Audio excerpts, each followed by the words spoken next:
अच्छा, तो last time की लैब में हम डिस्कस कर रहे थे कि लास्ट टाइम की लैब में हमारे पास दो चीज़ें थी जिसमें हमने speed versus generated voltages discuss किए थे और field excitation versus generated voltages discuss किए थे।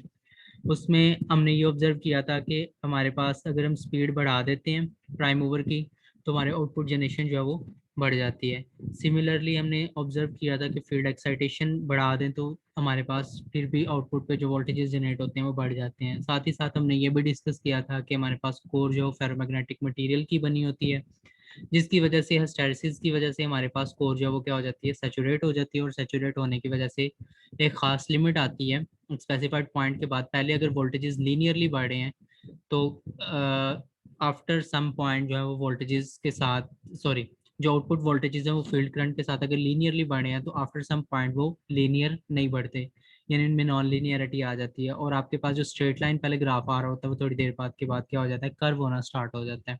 ठीक है, तो ये सारी चीज़ें हम लोग डिस्कस कर चुके हैं। आई होप कि आप लोग इसको कम्प्लीटली अंडरस्टैंड कर चुके होंगे। आज का जो हमारा टॉपिक है वो है लोड करेक्टरिस्टिक्स के ऊपर। लास्ट टाइम हमने कोई लोड इंसर्ट नहीं किया था सिस्टम के ऊपर। आज हम लोड के हिसाब से देखेंगे कि लोड किस तरह से इफेक्ट करता है। आप लोगों ने ये थ्योरी में भी सारा डिस्कस कर लिया हुआ है। ठीक है, जो हमारा फर्स्ट ऑब्जेक्टिव है आज की लैब का वो तो ये है कि हम सबसे पहले तो ये ऑब्जर्व करेंगे कि सिस्टम के ऊपर हमने लोड किस तरह से इंसर्ट करना है। ठीक है, उसका सिस्टम का मॉडल किस तरह से बनाना है। सेकंड, हम ये चीज़ देखेंगे कि लोड को सिस्टम पे ऐड करने से, यानी कि हमारे पास थ्री टाइप्स ऑफ लोड होते हैं। एक तो हमारे पास रेजिस्टिव लोड है, second one is inductive and third one is capacitive load. हम तीनों के केस में देखेंगे कि हमारे पास वोल्टेज रेगुलेशन पे क्या फ़र्क पड़ता है, ठीक है, सिस्टम की स्पीड रेगुलेशन पे क्या फ़र्क पड़ता है और स्लिप पे क्या फ़र्क पड़ता है। ठीक है, चलो मेरा एक छोटा सा क्वेश्चन है आप लोगों की तरफ के, इसकी सिंक्रोनस जनरेटर पे है ना, सिंक्रोनस मशीन है, सिंक्रोनस मशीन में हमारे पास स्पीड रेगुलेशन क्या आनी चाहिए।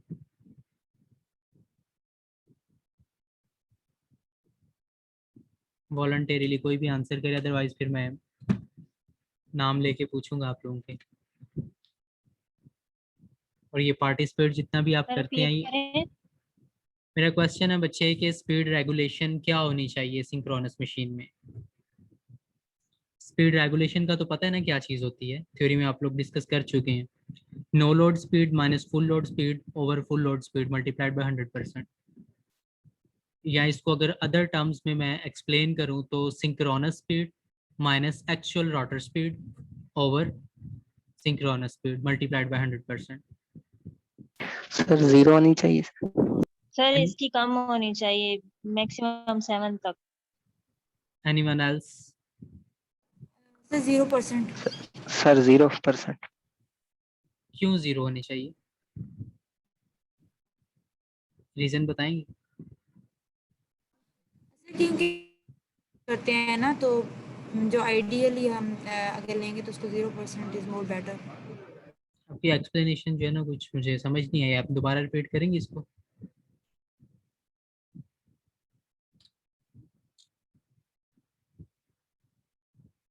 जी Mohammad Wasim. Sir may be motor की जो स्पीड है वो कांस्टेंट, तो जिसकी वजह से मतलब स्पीड रेगुलेशन 0 हो जाएगी। देखिए सिंक्रोनस मशीन है तो सिंक्रोनस मशीन के वो सिंक्रोनस स्पीड के ऊपर चल रही है। उसकी स्पीड जो है वो उसकी रोटर की स्पीड, और ये लास्ट टाइम भी हमने डिस्कस किया था कि सिंक्रोनस मशीन में हमारे पास जो स्टेटर फील्ड की जो स्पीड है और जो रोटर फील्ड की स्पीड है वो दोनों आपस में सिंक्रोनाइज्ड हुई होती है, एक ही स्पीड पे चल रही हैं। तो इसमें स्पीड में कोई वेरिएशन नहीं आती सिंक्रोनस मशीन में, चाहे आप नो लोड पे चलाओ चाहे फुल लोड पे चलाओ। Ideally it should be zero but practically it will fall, but it will not fall like asynchronous machine. Asynchronous machine में तुम्हारे पास लोड ऐड करने से जो स्पीड है वो बहुत ज़्यादा ड्रॉप हो जाती है। बट यहाँ पे हमारे पास मार्जिन है 2 to 3% ड्रॉप हो जाए, 4% ड्रॉप हो जाए, लेकिन इससे ज़्यादा ड्रॉप नहीं होती practically. But ideally it should be zero, हमारे पास स्पीड रेगुलेशन जीरो होगी। तो स्पीड रेगुलेशन जीरो है तो फिर स्लिप स्लिप का भी फार्मूला आप लोगों ने देख लिया, तो फिर स्लिप क्या होनी चाहिए यहाँ पे।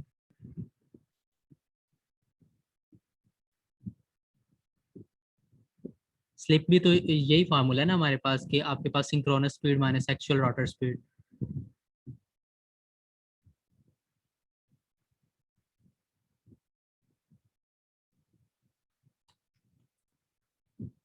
स्लिप क्या होगी फिर?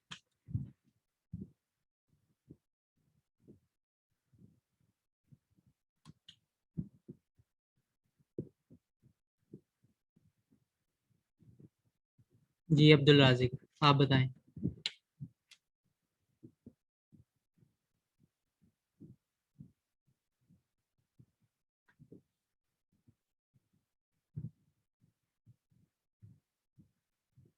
Ahmad Hasan.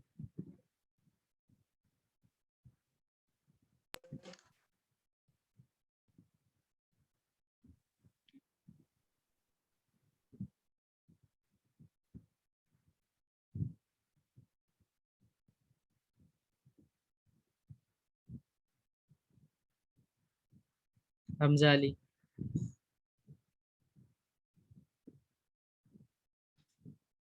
Sir I think 2 से 5% होनी चाहिए। प्रैक्टिकली बट आइडियली ये भी यहाँ पे हमारे पास जो है वो 0 होगी। तो ठीक है, इसको फिर अब हम डिस्कस कर लेते हैं। आई थिंक कॉन्सेप्ट तो आप सब लोगों को समझ आ गया होगा कि हम करना क्या चाह रहे हैं बेसिकली। तो हम देखते हैं कि सिस्टम में हमने लोड ऐड करना है, और लोड ऐड करने से सिंक्रोनस जनरेटर को लोडेड कंडीशन में लेके जाते हैं, तो उसकी वोल्टेज रेगुलेशन पे क्या फ़र्क पड़ेगा, उसकी स्पीड रेगुलेशन पे क्या फ़र्क पड़ेगा, और उसकी स्लिप पे क्या फ़र्क पड़ता है। ये हमारा आज का जो है वो सारी की सारी लैब इसी चीज़ के ऊपर होगी।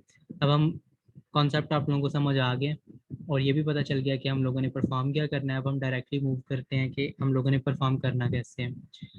अच्छा, जब भी एक चीज़ मेरी आप लोग सुन लें कि जब भी हम पावर सिस्टम्स में बात करते हैं तो लोड का मतलब आप लोगों ने इम्पिडेंस या रेजिस्टेंस को नहीं लेना, क्योंकि आप लोगों का जो एक जनरल कॉन्सेप्ट बना हुआ है कि किसी चीज़ के ऊपर लोड ऐड कर रहे हैं तो हम उसके ऊपर रेजिस्टेंस ऐड कर रहे हैं या उसके ऊपर कोई इम्पिडेंस ऐड कर रहे हैं, ये आप लोगों ने एक जनरलाइज कॉन्सेप्ट आप लोगों ने बनाया हुआ है। और जब भी हम पावर सिस्टम में बात करते हैं तो ये एक बड़ा कॉमन सा क्वेश्चन है, बहुत सारे इंटरव्यूज में भी पूछा जाता है, और बहुत सारे पेपर्स और टेस्ट वगैरह में भी इस तरह के क्वेश्चन आते हैं कि लोड, व्हाट इज़ लोड।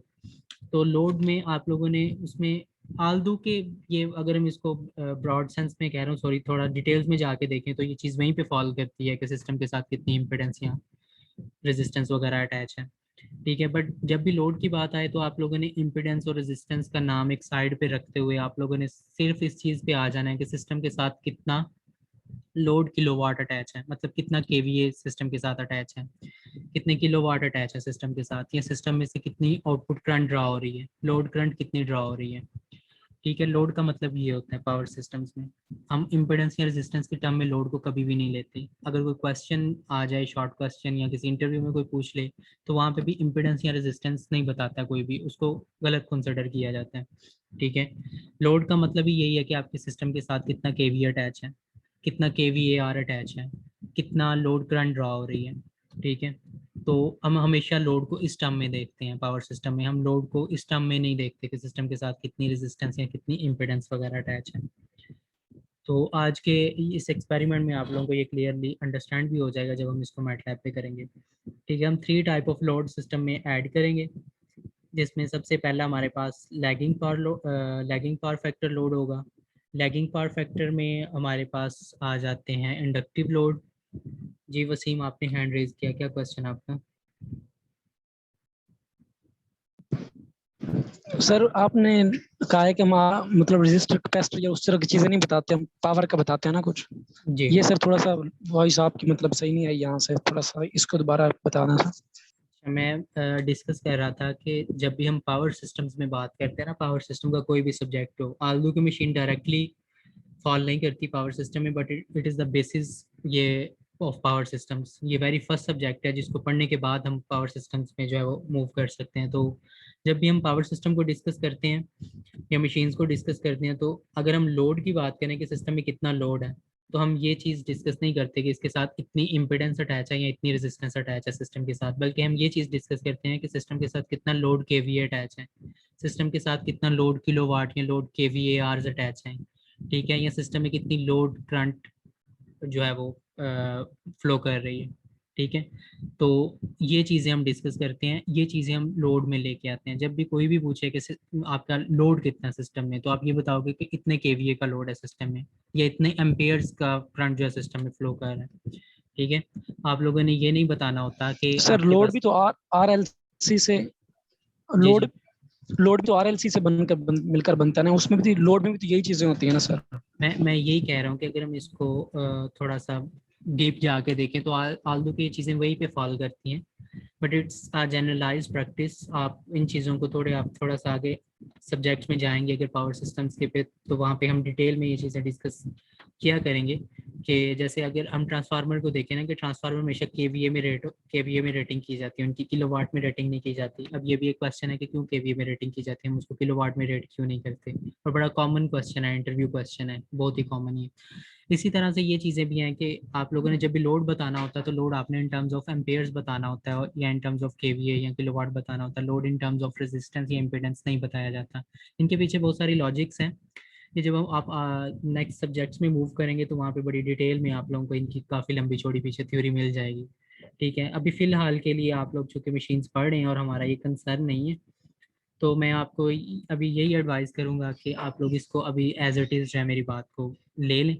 ठीक है, हम इंशाल्लाह इसको डिस्कस किया करेंगे अगर फर्दर आप लोगों की पावर सिस्टम की कोई लैब्स मेरे साथ एडवांस किसी कोर्सेज की हुई तो लोड को आप लोगों ने सिस्टम के साथ यही बताना होगा कि लोड कितना केवी अटैच है या कितना ठीक किलोवाट है सर। अटैच है सिस्टम, या कितने एम्पेयर फ्लो कर रहे हैं सिस्टम में। ठीक है, तो अभी हम देखते हैं कि सिस्टम में 3 तरह के लोड्स हैं। एक तो लैगिंग पावर लोड है। लैगिंग पावर लोड में हमारे पास है inductive load, leading power factor में कैपेसिटिव लोड होंगे, और यूनिटी पावर फैक्टर में हमारे पास रेजिस्टिव लोड होंगे। ठीक है, ये आप लोग थ्योरी में सारा डिस्कस कर चुके होंगे, आई एम प्रीटी श्योर। आप लोगों ने जब लैगिंग पावर लोड लेना है तो लैगिंग पावर लोड में आपके पास वोल्टेज रेगुलेशन जो है वो पॉजिटिव आएगी। ठीक है, वेरी पॉजिटिव आएगी। जब आप यूनिटी पावर फैक्टर में जाओगे तो आपके पास जो वोल्टेज रेगुलेशन है वो पॉजिटिव होगी, लेस पॉजिटिव होगी। Whereas in case of capacitive load आपके पास जो वोल्टेज रेगुलेशन है वो नेगेटिव में आ जाएगी। ये चीज़ें हम उसमें ट्रांसफार्मर की जब हमने वोल्टेज रेगुलेशन जब ट्रांसफार्मर को लोड किया था तो वहाँ पे भी सीखी थी। अब चीज़ ये आ जाती है कि फ़र्क क्या है बेसिकली ना, ये चीज़ें तो हमने उसमें ट्रांसफार्मर में भी देख ली थी, वेयर एज अब हम दोबारा इसमें सिंक्रोनस मशीन में भी ये चीज़ें दोबारा डिस्कस कर रहे हैं। तो मैंने आपको वहाँ पे भी बताया था कि जो ट्रांसफार्मर है, ट्रांसफार्मर एक स्टैटिक डिवाइस है, तो इट मीन्स उसकी वोल्टेज रेगुलेशन जो है वो बहुत ज़्यादा कम होनी चाहिए। मैंने आपको वहाँ पे एक रेंज बताई थी कि ये 3 to 7% या 8% जो है वो फॉल करेगी वोल्टेज रेगुलेशन उसकी। उससे ज़्यादा जो है वो ट्रांसफार्मर की वोल्टेज रेगुलेशन, एक अच्छे ट्रांसफार्मर की हम बात करें अगर तो। ठीक है, बाकी तो ये सारी चीज़ें डिज़ाइन पे डिपेंड करती है ना। अगर आपका डिज़ाइन अच्छा नहीं है ट्रांसफार्मर का, ठीक है, आपने एक अच्छा ट्रांसफार्मर डिज़ाइन ही नहीं किया, उसकी वाइंडिंग्स या उसकी कोर अच्छी डिज़ाइन नहीं हुई, तो ऑटोमेटिकली उसकी वोल्टेज रेगुलेशन भी बहुत ज़्यादा होगी, बहुत ज़्यादा वोल्टेज वो भी ड्रॉप देगा, उसकी एफिशिएंसी भी उतनी पुअर होगी। ठीक है, एक अच्छी इक्विपमेंट के लिए, चाहे वो स्टैटिक मशीनरी में है चाहे वो रोटेटिंग मशीनरी में है, उसकी वोल्टेज रेगुलेशन जो है वो मिनिमम होनी चाहिए। ठीक है, और उसकी एफिशिएंसी जो है वो मैक्सिमम होनी चाहिए। यही चीज़ें हमने ट्रांसफार्मर में भी डिस्कस की थी। तो यहाँ पे भी मैं यही चीज़ें डिस्कस करूँगा कि जो वोल्टेज रेगुलेशन है, अगर एक मशीन बहुत अच्छी डिज़ाइन हुई है तो उसकी वोल्टेज रेगुलेशन बहुत मिनिमम होगी और उसकी एफिशिएंसी जो है वो मैक्सिमम होगी। बट यहाँ पे फ़र्क अब ये होगा कि स्टैटिक मशीनरी थी चूँकि ट्रांसफार्मर, तो वहाँ पे वोल्टेज रेगुलेशन बहुत कम आती थी, ऑलमोस्ट 3 to 8%। वेयर एज ये रोटेटिंग मशीनरी है, यहाँ पे लॉसेस बहुत ज़्यादा होते हैं। यहाँ पे फ्रिक्शन एंड विंडेज के लॉसेस भी इंक्लूड हो जाते हैं हमारे सिस्टम में, जो कि ट्रांसफार्मर में इंक्लूड नहीं हो रहे थे। इन सारी चीज़ों को कंसिडर करते हुए और भी बहुत सारे फैक्टर्स हैं उनको इन्वॉल्व करते हुए हमारे पास यहाँ पे जो वोल्टेज रेगुलेशन होगी वो यहाँ पे ज़्यादा होगी एज़ कम्पेयर टू ट्रांसफार्मर, यानी कि as compare to static machinery. यहाँ पे अगर हम वोल्टेज रेगुलेशन की बात करें तो यहाँ पे हमारे पास वोल्टेज रेगुलेशन जो है वो 45%, 50% या 60% तक भी वोल्टेज हमारे ड्रॉप कर जाते हैं।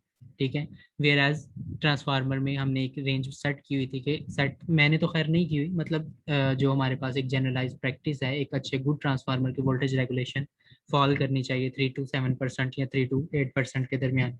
वेयर एज यहाँ पे एक अच्छी सिंक्रोनस मशीन की अगर हम वोल्टेज रेगुलेशन की बात करें तो यहाँ पे वोल्टेज रेगुलेशन फॉल कर रही होगी ऑलमोस्ट 50 to 60% के दरमियान में जो वोल्टेज रेगुलेशन आ रही होगी। और एक बहुत अच्छी अगर मशीन डिज़ाइन हुई है तो वो 20% वोल्टेज रेगुलेशन या 15% वोल्टेज रेगुलेशन फिर भी दे रही होगी।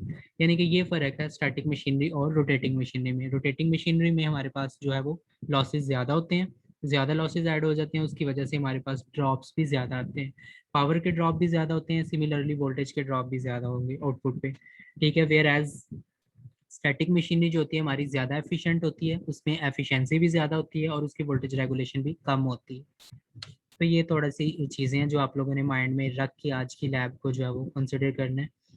तो आई एम प्रिटी श्योर कि आप लोगों को इसमें कोई कन्फ्यूजन तो नहीं होगी, क्योंकि ये थ्योरी में भी आप लोग सारा डिस्कस कर चुके हैं ना, और बड़े सिंपल वे में मैनुअल पे भी मैंने आपकी बुक से ही ये जो है वो डाटा लिया है, ताकि आप लोगों को कोई कन्फ्यूजन ना हो इसको समझने में। अगर किसी को कोई कन्फ्यूजन है तो काइंडली डिस्कस कर ले, फिर हम लोग मैटलैब पे चलें।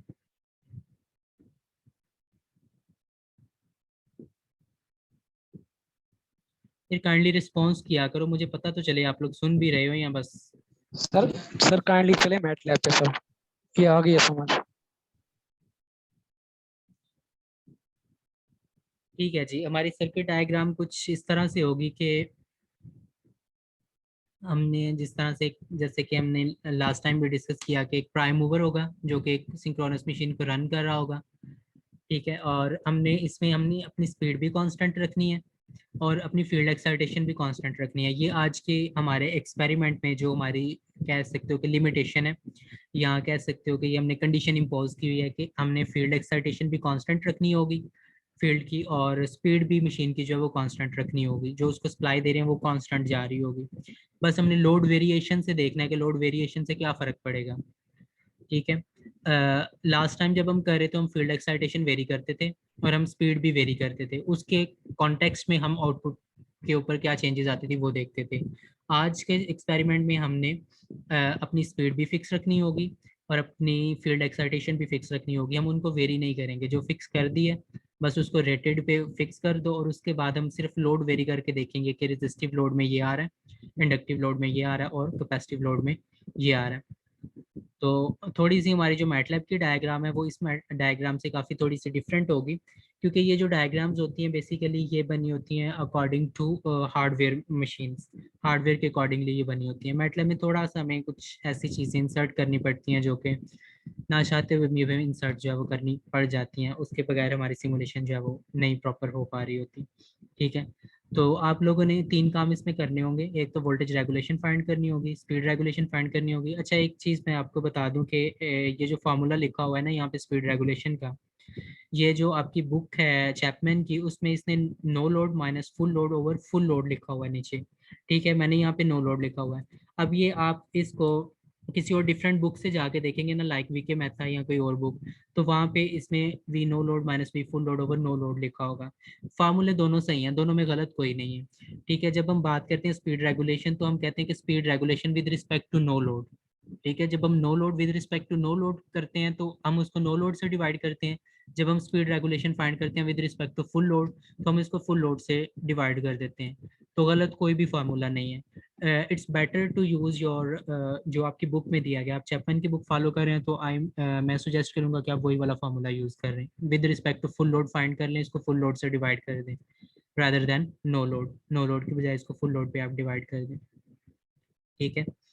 तो स्लिप का फार्मूला भी यहाँ पे दिया है। जी अब्दुल आदि, आपने हैंड रेज किया, क्या क्वेश्चन आपका? जी सर, हमें तो बताया जाएगा ना कि आपने स्पीड रेगुलेशन जो आपने फुल लोड के रिस्पेक्ट से मालूम करनी है या फिर नो लोड के कर लो।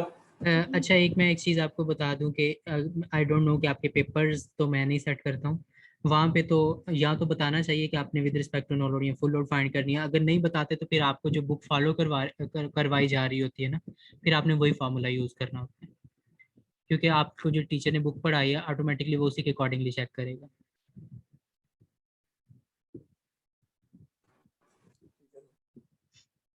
अच्छा, ये सारी वैल्यूज नोट करने के बाद ये टेबल आप लोगों ने फिल करना होगा, ठीक है। टाइप ऑफ लोड लिखेंगे, कौन सा इंडक्टिव है, रेजिस्टिव है, कैपेसिटिव है, व्हाटएवर जो भी है। उसमें terminal voltages no load full load के फाइंड करेंगे, एक्टिव पावर फाइंड करेंगे, ठीक है। एक्टिव पावर बल्कि आपने फाइंड नहीं करनी, सॉरी, आपको आउटपुट मेजरमेंट पे खुद ब खुद मिल रही होगी, ठीक है। रोटर स्पीड आप लोगों ने नो लोड और फुल लोड को केस में देखनी है, और स्टेटर करंट आप लोग मेजर कर लेंगे। इन सारी डाटा से आप लोगों को ये जो आप लोगों ने कैलकुलेट करना है voltage regulation and speed regulation, इसकी कैलकुलेशन आप लोगों को इसी टेबल से जो आप डाटा मेजर कर रहे होगे वहीं से आप लोगों को इसकी कैलकुलेशन मिल रही होगी।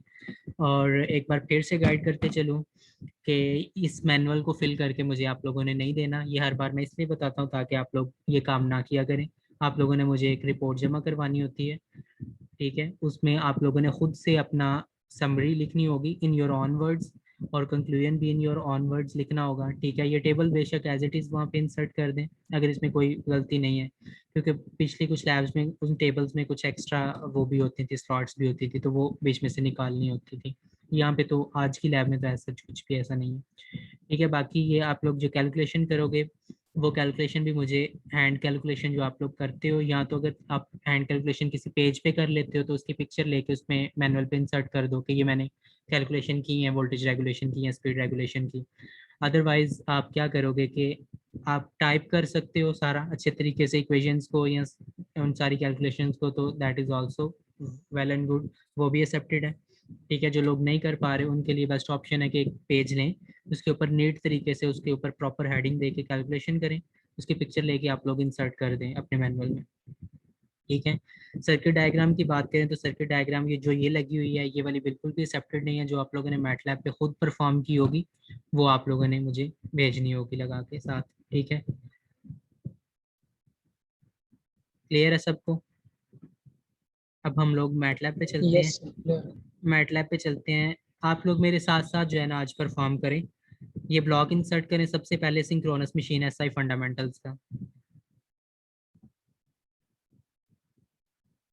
मैं आपको साथ साथ आज लेके चलूंगा, मैं खुद से नहीं सारा कुछ बताते जाऊंगा और ना ही वन बाय वन इंसर्ट करके आप लोगों को मैं दिखाऊंगा यहाँ पे, क्योंकि वो बिल्कुल अब 4-5 लैब्स हो चुकी हैं। I think you are mature enough कि आप लोग खुद अब काम करने के काबिल हो चुके हैं।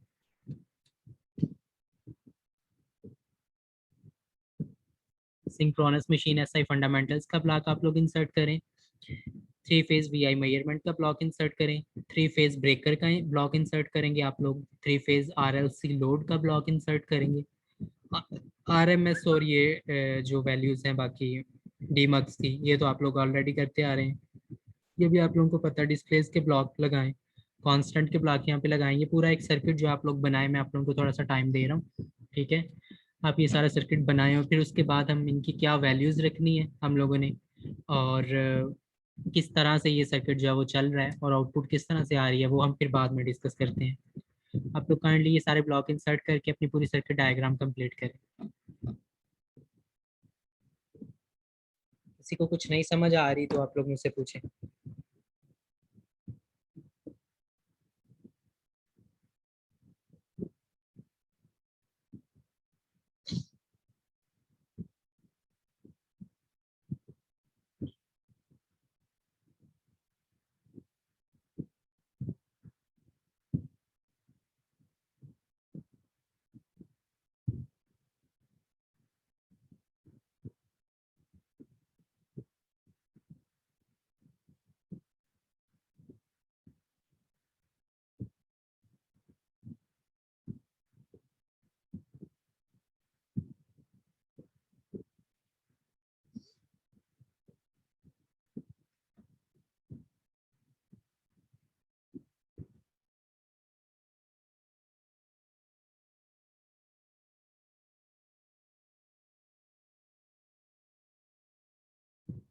अच्छा स्टूडेंट्स, 10 मिनट्स है आपके पास, 10 मिनट्स में, बल्कि ये बहुत ज़्यादा टाइम है ये सारे ब्लॉक्स इंसर्ट करने के लिए। आफ्टर 10 मिनट्स आप लोग मुझे जो है ना वो, मैं आप लोगों से प्रॉपर स्क्रीन शेयर करवा के देखूंगा अभी कि आप लोग काम कर भी रहे हैं या नहीं कर रहे।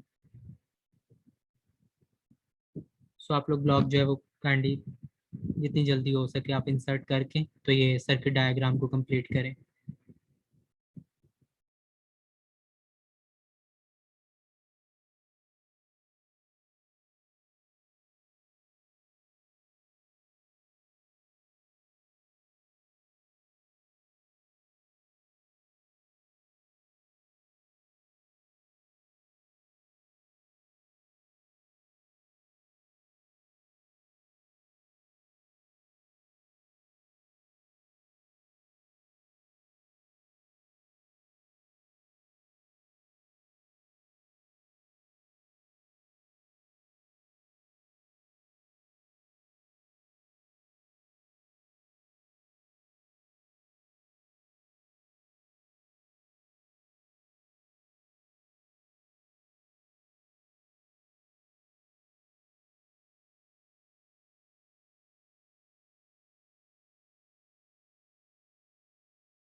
सर 3 फेज ब्रेकर का एक ही ऑप्शन आ रहा है, लेकिन मुझे ये वाला तो नहीं है ब्लॉक।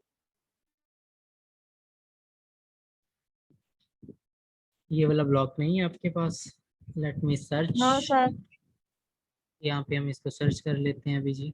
ये कौन से वाला सर ये जो ब्लैक है ये बस सेलेक्टर है या डीमक्स है?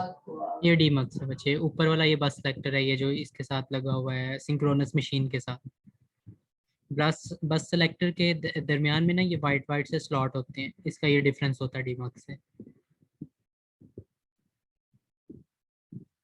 अच्छा, ये जिसका क्वेश्चन था 3 फेज ब्रेकर नहीं मिल रहा। 3 phase breaker specialized technology fundamental blocks elements में आप जाओगे तो आपको 3 फेज ब्रेकर मिल जाएगा वहां से, ठीक है। ये पूरी डायरेक्टरी लिखी हुई है स्पेशलाइज्ड टेक्नोलॉजी में, फंडामेंटल ब्लॉक्स में, उससे आगे आप एलिमेंट्स में जाओगे तो आपको 3 फेज ब्रेकर वहां से मिल जाएगा। सर मिल रहा है, लेकिन सर ये वाला नहीं है जो आपने लगाया हुआ है, उसके ना सिर्फ 3 पिन हैं, बी और सी। आप अपनी स्क्रीन शेयर करो, मुझे जरा दिखाओ, मैं देखूं क्या प्रॉब्लम। उसका जो आपका कॉमन ऊपर नजर आ रहा है ना वो नहीं आ रहा सर, COM जो आपको ऊपर लिखा हुआ सही है, सही है, सही है, और ठीक है। हमारा मेरी बात सुनिए, दरअसल ओपन है, आपका क्लोज है। ब्लॉक सर सही ये है। सेटिंग में तो नहीं है? ये सेटिंग में करना होता है, आप ब्लॉक इंसर्ट कर लें, वही ब्लॉक है। मैं सेटिंग अभी करके दिखाऊंगा तो फिर वो मैं बता दूंगा कि ये पिन कैसे आती है कॉमन वाली। यहाँ पे आप ब्लॉक इंसर्ट करें, ब्लॉक वही है। ये सेटिंग में चेंज करना होता है, फिर ये कॉमन वाली पिन आ जाती है यहाँ।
सर्किट डायग्राम कंप्लीट होगी सबकी?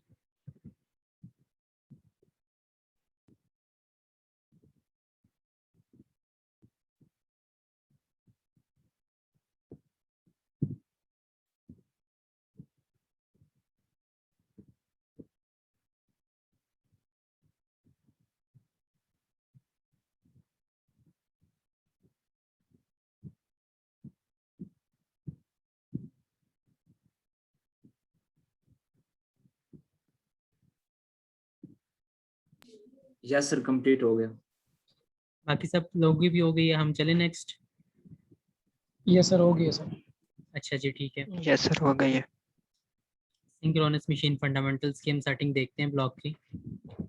इसका मैंने कोई भी प्रीसेट मॉडल चूज नहीं किया हुआ, ठीक है। और हमें सच यहाँ पे आज की लैब में इसकी कोई खास ज़रूरत भी नहीं है। मैकेनिकल इनपुट इसको मैंने स्पीड की इनपुट दी हुई है, ठीक है, वही आप चूज कर लें। रोटर इसका सेलिएंट पोल पे है, वाउंड रोटर पे नहीं रखा हुआ, ठीक है। पैरामीटर में अगर हम देखें तो जो है एज इट इज़ मैंने वही रहने दिए हैं। अगर आपके चेंज हैं तो आप ये करना चाहते हैं तो ठीक है, वट एवर, बट मेरे ख्याल में इससे कोई फ़र्क नहीं पड़ेगा। आप लोगों की जो वैल्यूज होंगी वो अपने पैरामीटर्स के अकॉर्डिंग होंगी। फ्रिक्वेंसी भी 60 हर्ट्ज पे मैंने चलने दी है, हम कौन सा कोई रियल वर्ल्ड में काम कर रहे हैं, ठीक है। और ये IFN मैंने 1.25 पे खुद से ये सेट किया है, लिमिट किया है यहाँ पे। अच्छा जी, और यहाँ पे पोल पेयर्स 20 हैं और हमारे पास जो VF की वैल्यूज़ हैं वो 70.3192 है। तो इसलिए अब हम यहाँ पे क्या वैल्यू सेट करनी है वो उस चीज़ का अंदाज़ा हमें यहाँ पे होता है। ये VF है, VF मीन्स फील्ड वोल्टेजेस हैं, यानी ये एक्साइटेशन वोल्टेजेस हैं। तो यहाँ पे जो आप कांस्टेंट को वैल्यू दोगे वो रेटेड वोल्टेज आपने दे देने हैं 70.3192, यानी रेटेड वोल्टेज आपने इसको प्रोवाइड कर दी है। क्योंकि आज की लैब में हम लोगों ने VF वेरी नहीं करना और स्पीड भी वेरी नहीं करनी, जो फिक्स एक बार रख दी हैं वो रख दी हैं, जो भी रेटेड है वो रख दें। रेटेड यहाँ पे 70.3192 है, अगर तो इसको कांस्टेंट को वैल्यू 70.3192 दे दें। अब बात आ गई है कि हमने स्पीड कितनी रखनी है। तो स्पीड किस तरह से हम मेजर करते हैं, NS is equal to 120 F/P, ये हमारे पास फार्मूला है। तो फ्रीक्वेंसी कितनी है सिस्टम में, 60 हर्ट्ज ली हुई है। अगर आप लोगों ने 50 हर्ट्ज ली है तो आप उसको 50 से मल्टीप्लाई कर लें, ठीक है। आप लोगों ने ये नहीं करना कि मैं इसको 60 से कर रहा हूँ तो आपने भी 60 से ही करना है, लकीर के फकीर ना बना करें। बस आपको जिस तरह से सूटेबल लगता है आप उस तरह से कर लें। बट बस ये मेरा एक कंसर्न था वो 50 रखने में हर बार, कि आप लोगों को ये आइडिया हो जाए कि पाकिस्तान में 60 हर्ट्ज की फ्रिक्वेंसी यूज़ नहीं होती, हम पाकिस्तान में 50 हर्ट्ज की फ्रिक्वेंसी पे चल रहे होते हैं। हमारी जो वापटा की फ्रिक्वेंसी है वो 50 हर्ट्ज की है, इसलिए मैं इसको चेंज करवाता हूँ। ये 60 हर्ट्ज जो है वो फॉरेन कंट्रीज़ में चलती है। तो बाकी वट एवर मैटलैब पे तो कोई फ़र्क नहीं पड़ता, चाहे हम 60 रखें चाहे 50 रखें, इस यहाँ पे 30 भी रखने पे भी कोई फ़र्क नहीं पड़ने वाला। तो ठीक है, तो आप लोग इसकी स्पीड कैलकुलेट करेंगे 120 F/P से। 120 F क्या है हमारे पास 60 है, P कहाँ से आएगा, यहाँ पे लिखे हुए हैं पोल पेयर्स, पोल पेयर्स है 20, तो इसका मतलब है फिर नंबर ऑफ पोल्स कितने होंगे,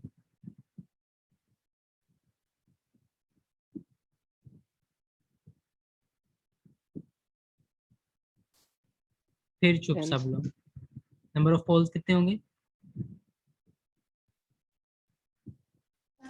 10 होंगे सर। नंबर ऑफ पोल्स 10 होंगे।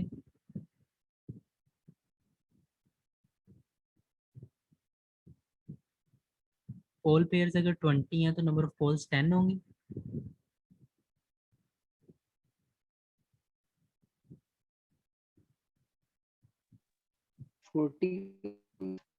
एग्जैक्टली 40 होने चाहिए बेसिकली, ठीक है ना। पोल पेयर्स अगर 20 हैं तो नंबर ऑफ पोल्स फिर उससे डबल होंगे।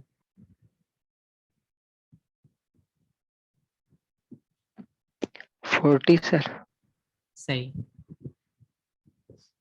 तो ठीक है वट एवर, मैंने उसके अकॉर्डिंगली तो खैर इसको जो है वो सेट नहीं किया, मैंने इसको 10 पे डिवाइड करके सेट कर दिया, क्योंकि उससे बहुत ज़्यादा स्पीड जो हमारी फिर थोड़ी हो रही थी। इन्होंने पोल पेयर सिस्टम में बहुत ज़्यादा जो है वो रखे हुए हैं, या तो आप यहाँ पे फिर पोल पेयर चेंज कर दें, ठीक है, इसको कम कर दें। और इस क्योंकि इतने वैसे भी इतने ज़्यादा पोल्स होते भी नहीं है ना मशीन्स में। तो अच्छा, इसको आप 720 पे सेट कर लें और ये इसको रेटेड पे सेट कर लें 70.3192 पे। तो 3 फेज VI मेजरमेंट की तो कोई सेटिंग भी नहीं होती है, आपने एज इट इज़ इसको रहने देना। आपने वोल्टेज मेजरमेंट लेने हैं phase two ground, phase two phase voltage आपने नहीं लेने, ठीक है। ये हो गया आपके पास करंट मेजरमेंट, यस कर दें और अप्लाई करके इसको ओके कर दें इसको। अच्छा, अब बात आ जाती है 3 फेज ब्रेकर की, जहाँ पे आपको इशू आ रहा है। 3 फेज ब्रेकर में 2 ऑप्शंस होती हैं। एक ऑप्शन तो ये है कि आपने इसको इंटरनली इसकी स्विचिंग रखनी है, और दूसरी ऑप्शन ये है कि आपने इसको एक्सटर्नली कंट्रोल करना है। अगर आपको एक्सटर्नली टिक कर देंगे तो आपके पास एक्सटर्नल एक पोर्ट बन जाएगी यहाँ पे कॉम के नाम से, जो कि एक एक्सटर्नल पोर्ट होगी जिसको आप कंट्रोल कर सकते हैं बाय सम कांस्टेंट, बाय सम रिले और बाय सम एनी मींस, किसी भी मींस से आप इसको कंट्रोल कर सकते हैं, ठीक है। तो मैंने इसको एक कांस्टेंट लगा के कंट्रोल किया हुआ है। मैं इसको जब ओपन करवाना चाहता हूँ ब्रेकर को ओपन करवा देता हूँ, जब क्लोज करवाना चाहता हूँ तो क्लोज करवा देता हूँ। 0 का मतलब है ब्रेकर ओपन है और 1 का मतलब है कि ब्रेकर क्लोज है। इस कांस्टेंट को अगर मैं 1 वैल्यू दूंगा तो ब्रेकर क्लोज होगा, अगर मैं इसको 0 वैल्यू दूंगा तो ब्रेकर जो है वो ओपन होगा, ठीक है। तो आपके इसको एक्सटर्नल पे ले जाएं, आपने इंटरनल स्विचिंग नहीं करवानी ब्रेकर की। यहाँ पे आप लोगों को क्लियर है कि आप लोगों ने ब्रेकर की सेटिंग किस तरह से करनी है। और एक चीज़ याद रखिए कि इसका इनिशियल स्टेटस ऑफ ब्रेकर आपने इसको क्लोज रखना होगा कि ब्रेकर इनिशियली जो है वो सिस्टम में क्लोज है। ये नहीं है कि सिस्टम में अभी करंट फ्लो करनी शुरू हुई नहीं और ब्रेकर पहले से ही ओपन हो। ठीक है, ब्रेकर को इनिशियली क्लोज रखना होता है। ये ब्रेकर की कुछ सेटिंग्स होती हैं। तो सेकंड आपके पास जो है वो आपने इसकी एक्सटर्नल सेटिंग रखनी है, एक्सटर्नली कंट्रोल इसको करवा लें। बाकी जो भी है वट एवर, आपको अगर कोई इसमें कन्फ्यूजन है तो पूछ लें। ब्रेकर इंसर्ट कर दें यहाँ पे। बाकी ये डीमक्स वगैरह की सेटिंग्स और इनकी तो कोई भी सेटिंग्स नहीं होती हैं। ये जो बस सेलेक्टर है, बस सेलेक्टर की सेटिंग आप लोग बड़ी अच्छी तरह से समझते हैं क्या करना है। फिर भी मैं इसको एक बार शो करवा देता हूँ कि अगर आपको यहाँ पे कोई भी वैल्यू चाहिए तो आप उसको चूज करके यहाँ पे सेलेक्ट कर सकते हैं। जैसे अगर मैं इलेक्ट्रिकल पावर की बात करूँ तो इसको मैं यहाँ से सेलेक्ट कर सकता हूँ, तो आउटपुट पे मेरे पास ये वाली पोर्ट भी अपीयर हो जाएगी जैसे मैं इसको अप्लाई करूँगा। ठीक है, ये पोर्ट भी मेरे पास अपीयर हो जाएगी। और अगर मैं इसको डिसलेक्ट करना चाहूँ तो इसको मैं सेलेक्ट करके इसको रिमूव भी कर सकता हूँ सिस्टम से। ठीक है, दूसरी इन चीज़ों की कोई सेटिंग्स नहीं होती हैं। बस आरएमएस की सेटिंग में आप लोगों ने कंसिडर करना है कि आप लोगों ने फ्रीक्वेंसी सेम रखनी है पूरे सिस्टम की, जैसे कि मैं हमेशा से बताते आया हूँ। अगर आप लोगों ने मशीन की फ्रीक्वेंसी 50 हर्ट्ज रखी है और बाकी कंपोनेंट्स की लोड वगैरह की फ्रीक्वेंसी भी 50 रखी है तो आपने यहाँ पे भी 50 रखनी होगी। अगर आपने उनको भी 60 हर्ट्ज पे रखा है तो आप यहाँ पे भी 60 हर्ट्ज रख लें। इनिशियल आरएमएस अगर 120 लिखे हैं तो उनको 0 कर दें यहाँ पे। अब हमारे पास एक एलिमेंट रह गया, वो है हमारे पास 3 फेज आरएलसी लोड का। इसकी क्या सेटिंग्स है? It depends on you. Configuration इसकी वाई ग्राउंडेड पे रहने दें, इसको वाई फ्लोटिंग, न्यूट्रल या डेल्टा पे हमने नहीं रखना, वाई ग्राउंडेड पे ही इसको रहने दें लोड को। ठीक है, बाकी इसकी एज सच कोई भी जो सेटिंग्स हैं वो जैसे कि मैंने आपको लोड में बताया पहले भी कि लोड जो है, आप कोई भी इक्विपमेंट देखेंगे ना, उसकी अगर आप लोड देखेंगे ना, इसके साथ कितना भी लोड अटैच होना है या कितना लोड हम इसके साथ अटैच कर सकते हैं, इस सिस्टम के साथ कितना लोड अटैच है, तो वो किलोवाट में रेट होगा या केवीए में रेट होगा या केवीएआर में रेट होगा या एम्पेयर्स में रेट होगा। इम्पिडेंस या रेजिस्टेंस के टर्म में कभी भी रेट नहीं होगा। तो आप यहाँ पे भी देखें कि यहाँ पे इसने पूरे ब्लॉक की सेटिंग में कहीं पे भी रेजिस्टेंस की वैल्यू, कहीं पे भी इंडक्टेंस की value in terms of henries या इन टर्म्स ऑफ ओम्स या capacitance in terms of farads कहीं पे भी मेंशन नहीं की हुई, बल्कि इसने active power P in watts, inductive reactive power in vars और capacitive reactive powers in terms of vars, ये चीज़ें मेंशन की हैं कि आप इन चीज़ों को वेरी कर सकते हो लोड को वेरी करने के लिए।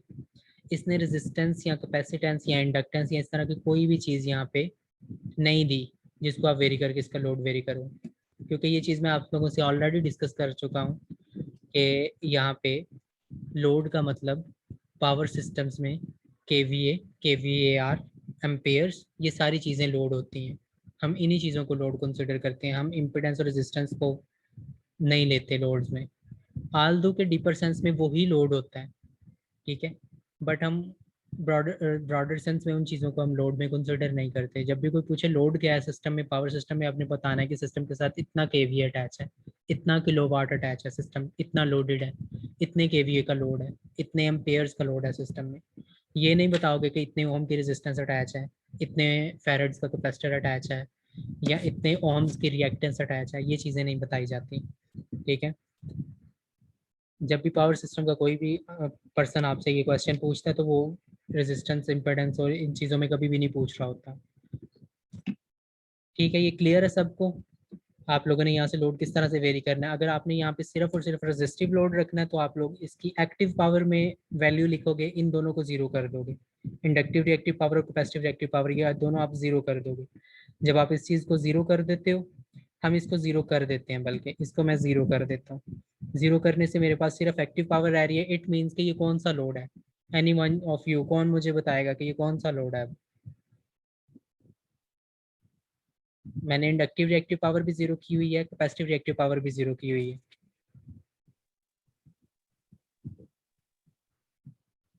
ऑन रजा, आप बताएं मुझे।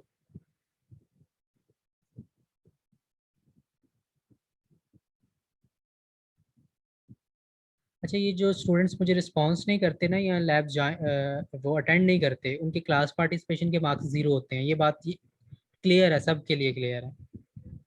ठीक है, रोब्रिक्स आप लोगों को प्रोवाइड किए हुए हैं रेजिस्टिव उसके। लोड है। एग्जैक्टली, ये रेजिस्टिव लोड है। ठीक है, यानी कि ये यूनिटी पावर फैक्टर का लोड है। ये रेजिस्टिव लोड है। Resistive load means unity power factor का लोड है। इसको मैं अप्लाई कर देता हूँ यहाँ पे और इसको ओके कर देते हैं। इसको अप्लाई करने से साथ ही आप लोगों ने लोड में देखा कि यहाँ पे सिर्फ रेजिस्टेंस रह गई है, बाकी कोई भी एलिमेंट अपीयर नहीं हो रहा। ठीक है, अभी हम इसको देखते हैं। मैं ब्रेकर को 1 पे रखता हूँ। ब्रेकर को 1 पे रखा। ब्रेकर को 1 पे रखा तो मतलब ब्रेकर के कॉन्टैक्ट्स क्या है, क्लोज है। ब्रेकर ओपन नहीं है। जब ब्रेकर के कॉन्टैक्ट्स क्लोज हैं तो इट मीन्स के एम्पेयर और वोल्टेज जो है ये लोड सिस्टम में से ड्रॉ कर रहा है। ठीक है, जब इसको ओपन कर देंगे यानी 0 पे रख देंगे तो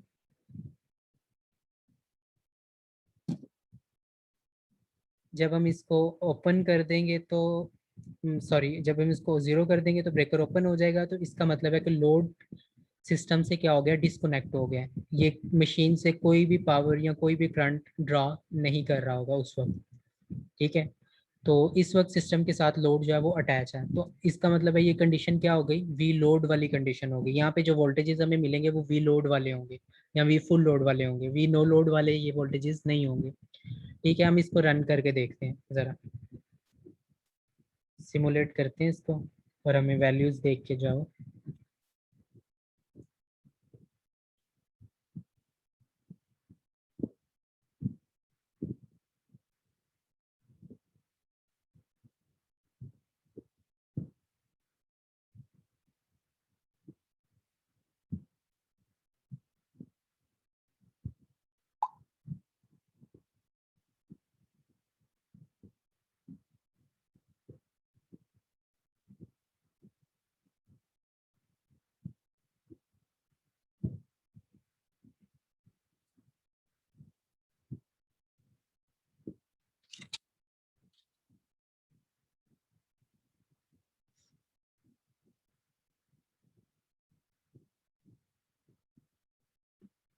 अच्छा, ये हमारे पास भी फुल लोड की वैल्यूज आ रही हैं जी। यहाँ पे वोल्टेजेस हैं, ये मैंने वोल्टेज के ऊपर लगाया हुआ था 340.4। ये मेरे पास आ रहे हैं वी लोड वाले वोल्टेजेस यानी वी फुल लोड वाले वोल्टेजेस आ रहे हैं। और 3.404 मेरे पास स्टेटर की करंट आ रही है, दैट इज आई। ये भी आप लोगों ने नोट करनी होगी। स्पीड मेरे पास आ रही है 720। एक चीज़ मैंने यहाँ पे ऐड नहीं की, वो आप लोग ऐड कर लें, सिस्टम की एक्टिव पावर यहाँ से आप लोग ले लें। ठीक है, आपको पता है ना किस तरह से सेलेक्ट करके यहाँ पे लेनी है, वो आप लोग यहाँ पे वो भी ले लें, क्योंकि आप लोग जो टेबल है, टेबल में उसकी वैल्यू भी हमने नोट करनी होगी। ठीक है, अब हम इसको नो लोड पे चला के देखते हैं। इसको मैं ये सारी वैल्यूज आप लोगों ने वहाँ से नोट कर लेनी होंगी और इसको हम नो लोड पे चला के देखेंगे। यानी कि मैं इसको 0 कर देता हूँ। 0 करने से ब्रेकर ओपन हो गया, मीन्स लोड डिस्कनेक्ट हो गया। अब हमारे पास ये वाला जो पोर्शन है ये नहीं है सिस्टम में, लोड सिस्टम के साथ कनेक्टेड नहीं है। ये नो लोड कंडीशन आ गई। अब नो लोड के ऊपर हम वोल्टेज चेक करते हैं कितने आ रहे हैं।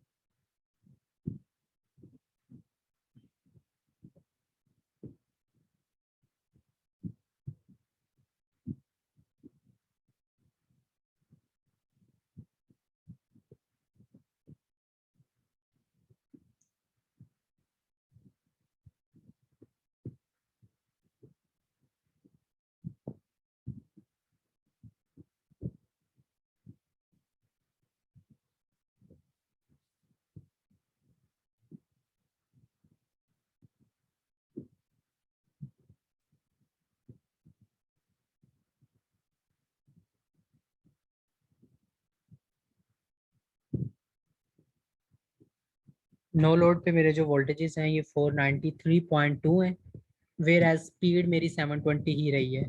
स्पीड में कोई भी ड्रॉप नहीं आया ना, सॉरी कोई भी राइज नहीं आया। ठीक है, जो लोड पे थी वही यहाँ पे है।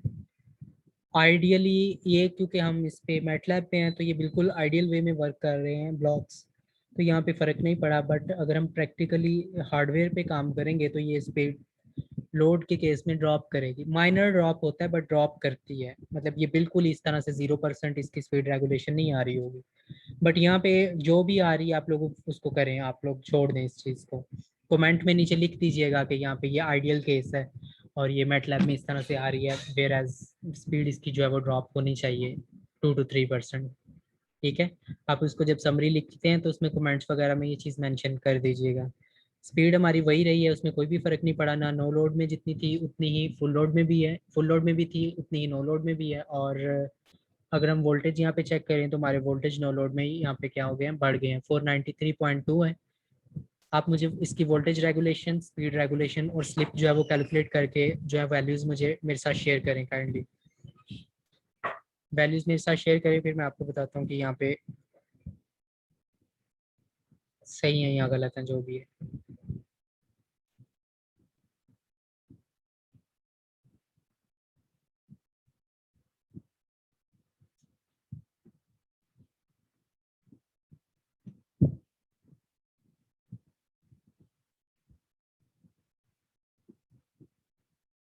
हमजा अली खान, कर रहे हो कैलकुलेट आप? यस सर कर रहा हूँ। ठीक है, आप कैलकुलेट करें, आपने वैल्यूज़ बतानी है मुझे।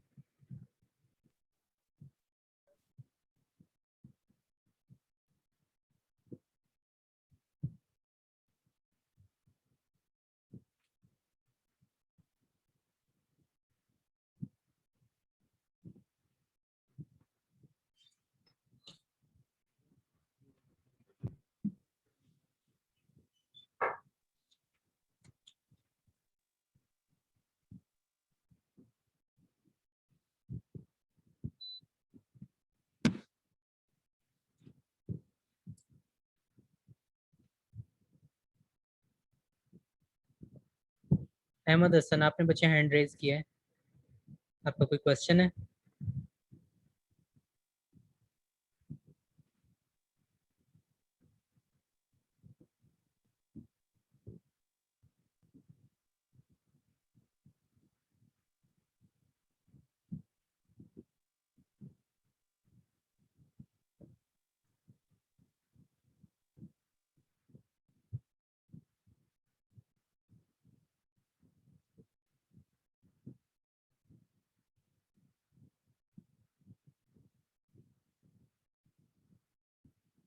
अहमद हसन, आपका कोई क्वेश्चन है? आपने हैंड रेज किया हुआ है।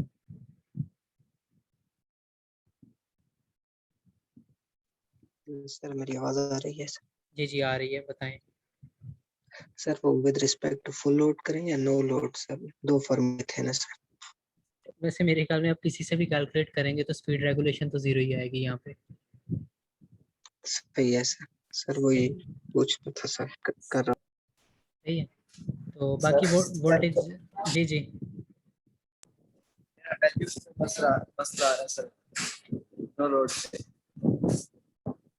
क्या मसला आ रहा है? सर करंट के वैल्यू में ज्यादा चेंज है, वोल्टेज की वैल्यू सही है, थोड़ा सा डेविएशन। मेरे ख्याल में आप लोगों की इसमें जो ऐसे फंडामेंटल्स में जो डिज़ाइन पैरामीटर्स है ना उनमें फ़र्क होगा, अदरवाइज ऐसे नहीं चेंज होती इतनी ज़्यादा, ये पैरामीटर्स में कई फ़र्क होगा। आपने वोल्टेज रेगुलेशन कैलकुलेट की है वैसे साबिर अली? कितनी आई है वैल्यू, पहले वैल्यू बताएं ना मुझे ज़रा।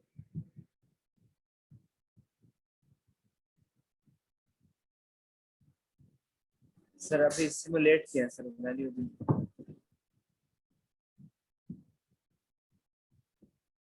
जी हमजा अली खान, कितनी वोल्टेज रेगुलेशन आ रही है? Sir 2 minute sir. यार इतना टाइम तो नहीं लगता बच्चे।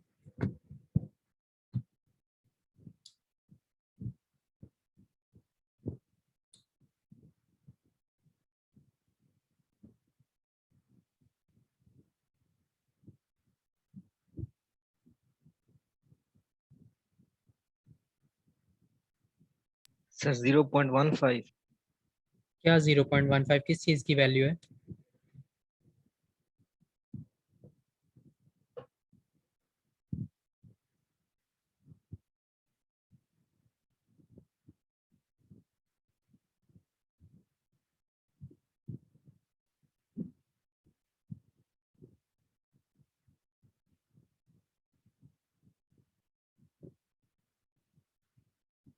Excuse me sir. जी जी sir synchronous machine SI fundamental की सेटिंग एक दफा करवा दें दोबारा।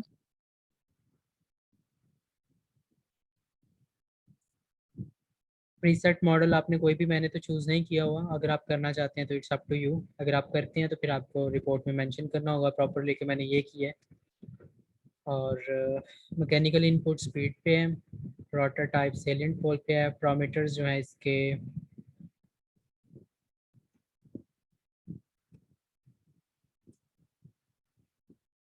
हमारे पास नॉमिनल पावर इसकी जो है 187 e raise to power 6 and voltage is 13800। Frequency जो है वो 60 हर्ट्ज पे है। करंट फील्ड करंट जो है वो मैंने खुद से सेट करके इसकी लिमिट की हुई है 1.25 एम्पेयर पे। स्टेटर जो है रेजिस्टेंस इसकी 2.9069 ई रेज़ टू पावर 3 है। और इसके जो स्टेटर के अंदर जो इंडक्टिव रिएक्टेंस हैं quadrature axis and direct axis की, वो भी आपके सामने आपने एज इट इज़ इसको भी अगर यही चूज़ करना चाहते हैं तो चूज़ कर लें। वैसे बेस्ट ऑप्शन ये होती है कि आपके पास जो जो इसमें ऑलरेडी वैल्यूज़ पड़ी होती हैं आप उसको यूज़ कर लिया करें, क्योंकि आप लोगों को मशीन डिज़ाइन का बिल्कुल भी नॉलेज नहीं है तो आप ये पैरामीटर्स खुद से सेट नहीं कर सकते। मैंने जो कि ये सब्जेक्ट पढ़ा हुआ है मुझे पता होता है कि ये थोड़ी बहुत वैल्यूज़ किस तरह से सेट करनी होती हैं। इसमें जो मैंने करंट है ये भी बड़ी कैलकुलेट करके प्रॉपर तरीके से इसको सेट किया हुआ है यहाँ पे। अगर आप ये वाली रखना चाहते हैं तो आपके सामने है, ये आप देख लें सारी वैल्यूज़।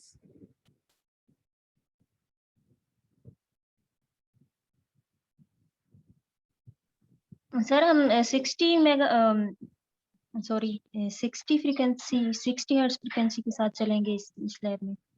मैंने आपको बताया बच्चे कि 50 करना है तो फिर सारे पे 50 रख लें, मुझे कोई एतराज़ नहीं है। अगर आपने 60 हर्ट्ज पे चलना है तो फिर सारे पे 60 रख लें। मैं ये नहीं कह रहा होता कि आप कम्प्लीटली जो है ना वो लकीर के फ़कीर बन जाएं कि जो मैंने किया आपने वही करना है। पाकिस्तान में फ्रीक्वेंसी 50 हर्ट्ज पे चलती है, ठीक है।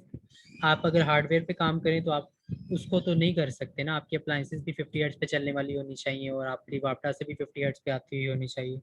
अगर आप मैटलैब पे काम कर रहे हो तो मैटलैब में कोई अप्लायंस तो सड़ती नहीं है, आप उसको 60 हर्ट्ज पे चला दो चाहे 50 हर्ट्ज पे चला दो, कोई फ़र्क तो नहीं पड़ने वाला, ठीक है। बट कीप रिमेंबर, आप इसको रिमेंबर ज़रूर करें, आप इसको याद रखिए हमेशा कि हमारे पाकिस्तान में 50 हर्ट्ज की फ्रिक्वेंसी चलती है, 60 हर्ट्ज की फ्रिक्वेंसी चलती नहीं है। अगर आपने लैब में करना तो आप इसको 60 हर्ट्ज पे भी मैटलैब पे चला सकती हैं, कोई इशू नहीं है। बट ये है कि फिर सारे कंपोनेंट 60 हर्ट्ज पे रखेंगे आप, सिंक्रोनस मशीन भी, लोड भी आपका 60 हर्ट्ज पे हो, फिर आप आरएमएस के ब्लॉक्स भी जो मेजर कर रहे हैं वो भी 60 हर्ट्ज पे हो। ये ना हो कहीं 60 कहीं 50, वो फिर आपके करेक्ट आंसर नहीं आ रहे होते। मैंने 60 रखी, अगर आप 50 रखना चाहते हैं तो आप 50 रख लें, मुझे कोई इशू नहीं है इसमें। जी सर।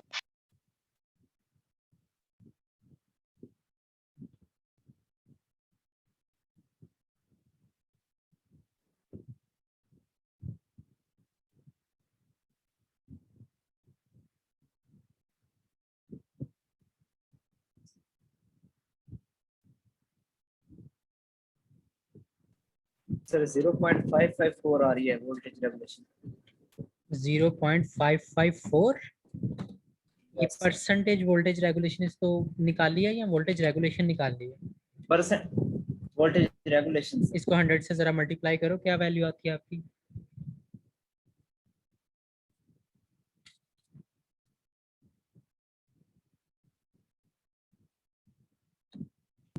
55.4 सर। 55.4। ये किसने आंसर बताया मुझे? अपना नाम भी बता दो। साबिर अली सर। साबिर अली। साबिर अली, ये आपने अपनी वैल्यूज कैलकुलेट की हैं अपने सिमुलेट करके, या ये जो वैल्यूज मेरे स्क्रीन पे सर अपीयर हो रही नहीं थी? सर नहीं सर अपनी अपनी वैल्यूज करते हैं। ठीक हो गया, आपने अपनी वैल्यूज से कैलकुलेट किया, ठीक है। अच्छा हमजा अली खान। सर मेरी इस तरह 15 आ रही है, 15% आ रही है अपनी वैल्यू से। अपनी वैल्यू से 15% आ रही है आपकी, ठीक है। अच्छा आप एनीवन एल्स, आप महीन हनीफ, आप बताएं सर आपकी कितनी वैल्यू आ रही है? सर 74 आ रही है। 74% आ रही है, ठीक है। Yes sir. जी मोहम्मद जहीर अकरम। सर 79% आ रही है सर। ठीक हो गया, 79% आ रही है। और मोहम्मद वसीम आप बताएं। 55 है सर। 55 है। अच्छा, ये जिन लोगों की वोल्टेज रेगुलेशन 79 74 आ रही है ना, ये बहुत ही ज़्यादा वोल्टेज रेगुलेशन है। इसकी वोल्टेज रेगुलेशन की जो लिमिट है ना, ये ऑलमोस्ट 65 के अराउंड है, ये मतलब 60 के अराउंड है। इससे ज़्यादा वो चली तो जाएगी, मतलब ये तो मैटलैब है, यहाँ पे तो वैसे ही जितनी मर्जी वोल्टेज रेगुलेशन कम ज़्यादा कर लो, आप इसके ऊपर सिस्टम पे लोड ज़्यादा बढ़ाओगे। जैसे अभी 100 किलोवाट का लोड है, तो यहाँ पे वोल्टेज रेगुलेशन जो मैंने कैलकुलेट की है मेरी 45% आ रही है। ठीक है, जो कि बड़ी एक मतलब कि अच्छी वोल्टेज रेगुलेशन है अगर हम सिंक्रोनस मशीन के टर्म में देखें तो, क्योंकि ये रोटेटिंग मशीन है तो ये इतनी वोल्टेज रेगुलेशन तो इसमें आती है। ठीक है, और अगर इस पे लोड में बढ़ाऊं, बंद कर देते हैं इसको, तो ये 10 किलोवाट है। 10 किलोवाट के बजाय अगर इसको 15 किलोवाट करते हैं तो ये वोल्टेज रेगुलेशन फर्दर ड्रॉप हो जाएगी इस पे।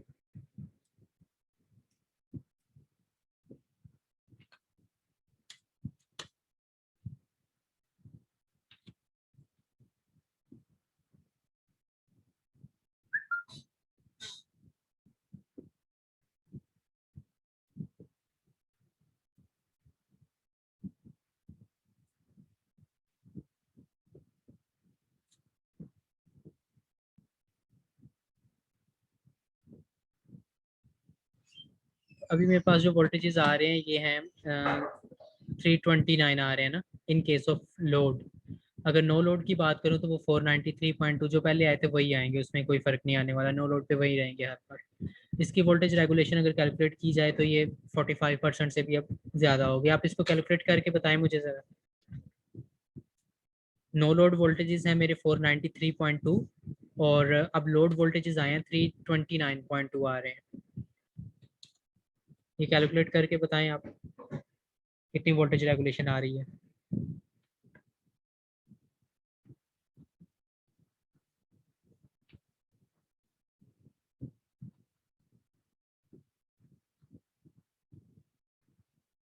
सर 41.7 है। मतलब ये वोल्टेज रेगुलेशन 41.78।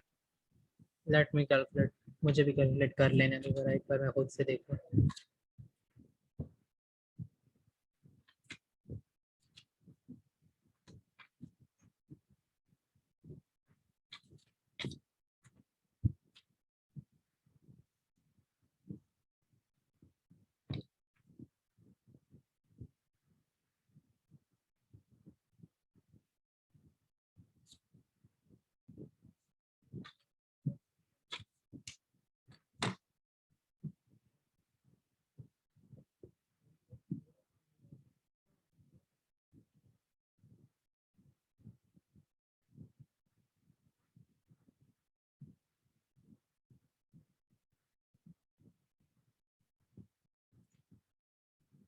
ये वोल्टेज रेगुलेशन आती है 49.81%। ठीक है, पहले मेरी 45% आ रही थी, अब 49, यानी कि इससे अब हमें एक और चीज़ यहाँ पे हमारी क्लियर होगी ना। हम जो करेक्टरिस्टिक्स में ऑलरेडी डिस्कस कर रहे थे कि सिस्टम पे जितना लोड बढ़ाएंगे उतनी वोल्टेज रेगुलेशन भी क्या है, ज़्यादा होती चली जाएगी। ठीक है, और सिस्टम की एफिशिएंसी उतनी क्या होती चली जाएगी, पुअर होती चली जाएगी। मींस कि अगर हम ग्राफ प्लॉट करें between load end voltage regulation, तो ये ग्राफ किस तरह का होना चाहिए, कौन कौन बताएगा मुझे, ये ग्राफ किस टाइप का ग्राफ होना चाहिए।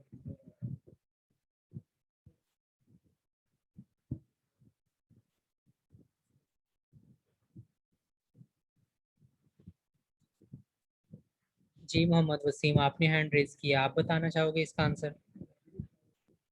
नहीं सर, मैं पहले वोल्टेज रेगुलेशन का बता रहा था, मेरे पास 41.7 आ रही थी, इस वजह से मैंने कहा। वो आपकी अपनी वैल्यू से आ रही थी या मेरी वैल्यू से इतनी आ रही थी।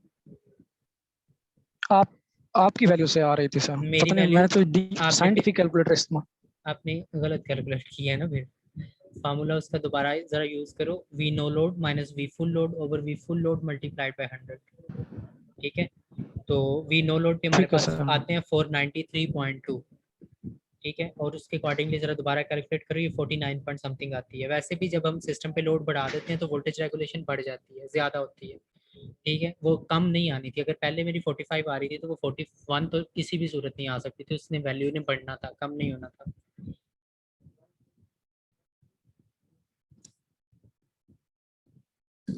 अच्छा, तो कौन बताएगा जी इसका अगर ग्राफ प्लॉट करें, अगर हम लोड वर्सेस वोल्टेज रेगुलेशन, तो किस टाइप का ग्राफ होगा ये?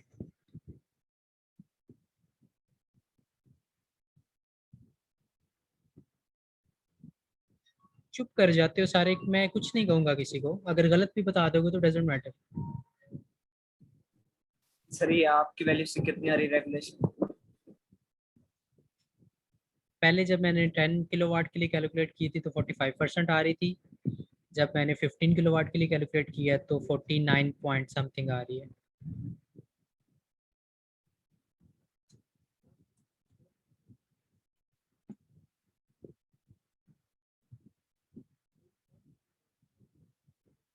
मुमताज अमीर, आप बताएंगी काइंडली मुझे कि ये ग्राफ किस टाइप का होगा, अगर लोड वर्सेस वोल्टेज रेगुलेशन अगर हम प्लॉट करें तो ये किस टाइप का ग्राफ होगा?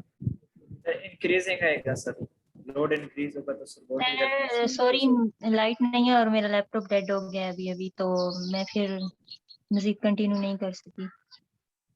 2 मिनट लगेंगे। इंक्रीजिंग आएगा सर। अच्छा, इंक्रीजिंग आएगा ये ग्राफ, मेरे ख्याल में तो डिक्रीजिंग आना चाहिए ये ग्राफ। जैसे जैसे लोड बढ़ेगा आपकी वोल्टेज रेगुलेशन,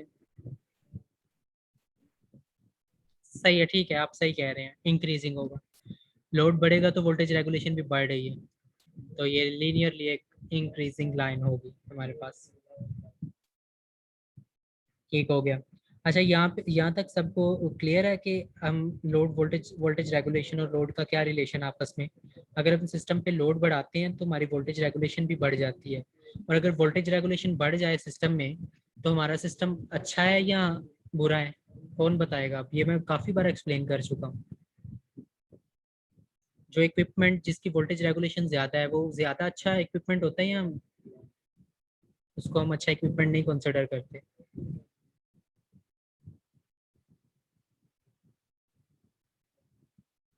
फिर चुप हो गए सारे।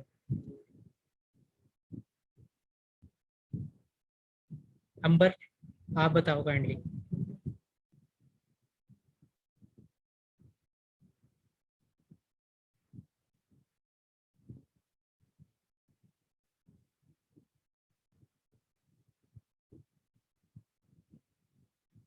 अंबर, are you with us?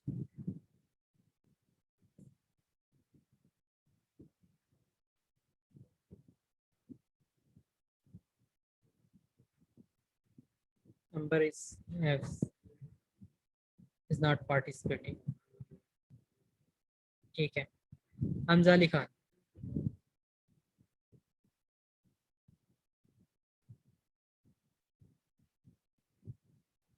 Yes sir. जी बच्चे बताएं, वोल्टेज रेगुलेशन अगर सिस्टम की ज़्यादा है किसी इक्विपमेंट की, तो वो इक्विपमेंट अच्छा है या बुरा है?